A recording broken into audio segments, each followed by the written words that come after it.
Friend. Okay. எத்தனை வருஷம் friend நீங்க? நாங்க சின்ன வயசுல இருந்தே ரொம்ப ஃப்ரெண்டு சார். ஓகே.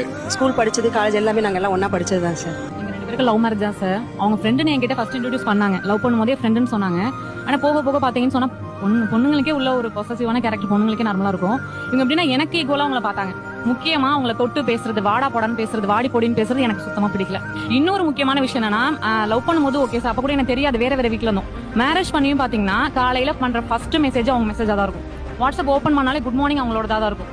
அது நைட்டு தூங்கும்போது குட் நைட் அவங்களோட தான் இருக்கும். ஓபன் பண்ணும் போதே அவங்க கிட்ட பேசிதான் எழுந்திருப்பாங்க, தூங்கும் போதே அவங்க கிட்ட பேசிதான் வைப்பாங்க. வாடி போடின்னு பேசுறது, இவங்க வந்து அடிக்கிறது, அவங்க இதை சாப்பிட்டுட்டு இருந்தா தட்டுல வந்து எடுத்து சாப்பிடுறது, அது நான் தானே சார் சாப்பிடணும். அது மாதிரி நீங்க முன்னாடி இருந்துக்கோங்க. அதை பத்தி நான் உங்களோட பாஸ்ட் பத்தி நான் கேட்கவே இல்லை. நான் வந்துட்டேல, அந்த பிளேஸ் எனக்கு தானே. சோ அதெல்லாம் வந்து நான் அவாய்ட் பண்ணிக்கங்கன்னு சொல்லி சொன்னேன். ஆனா அவங்க அவாய்ட் பண்ணிக்கல. நான் ஒத்துக்கிறேன் சார், என்னால வந்து அவங்க ஒரு 3 இயர்ஸ் பிரிஞ்சிருந்தாங்க. மேரேஜ் ஆயிட்டு ஒரு 6 மந்த்லயே நான் தான் அவங்களை பிரிச்சுட்டேன்னு வச்சுக்கோங்களேன், பிரிச்சுட்டேன். ஆனா அவங்களுக்கு மேரேஜ் ஆகி 2 இயர்ஸ் கழிச்சு வந்துட்டு அவங்க வீட்டுக்கு வந்தாங்க. அவங்க பாப்பா காது குத்துன்னு சொல்லி இன்வைட் பண்ண வந்தாங்க. நாங்களும் வந்து போனோம். அந்த ஃபங்க்ஷன் டேட்டு, டைம், இடம் அது மட்டும் தான் சார் இன்விடேஷன்ல பார்த்தேன். சரி ஓகே, கிளம்பி போயிட்டு ஸ்பாட்டுக்கு போயிட்டு எல்லாம் நிக்கிறோம். அந்த டைம் வந்துட்டு காது குத்துற டைம். இவங்களை பார்த்து விஜய் என்ன நின்னுட்டே இருக்க, உட்கார அப்படின்னா, எங்க உட்காரணும், ஏன் உட்காரணும் அப்படின்னு சொல்லிட்டு கேட்டாங்க. என்ன சொல்றேன், நீ இன்விடேஷன் பாக்கல, உன் பேர் தானே தாய் மோகன் சொல்லி போட்டுருந்தேன் அப்படின்னு சொன்னாங்க.